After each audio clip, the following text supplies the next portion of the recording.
فالمصريين كان ليهم دور في اكتشاف اول قاره افريقيا.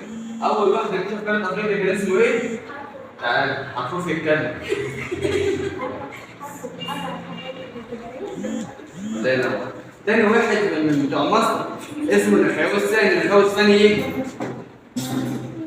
عنده صوت. عامل ايه النخاوي الثاني؟ مستعمرة تاريخها كام سنة؟ الله ينور. جه بعد كده في مصر الحديثة محمد علي. عمل ايه محمد علي؟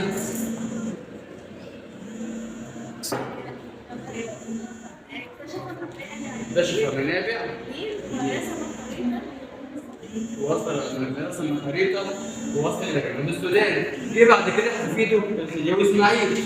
الخديوي إسماعيل اتفصل.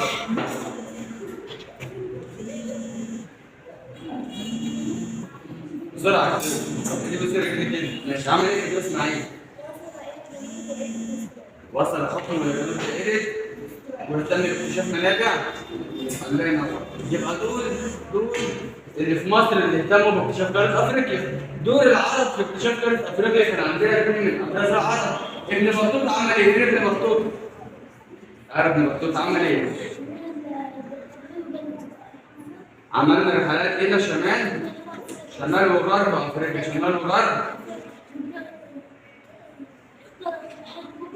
اخترق الصحراء الكبرى ووصل إلى دولة مالي. رد عليه المسعودي عمل إيه؟ المسعودي عمل إيه المسعودي؟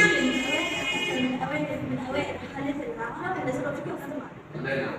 يبقى ده كده دور مصر ودور العرب في اكتشاف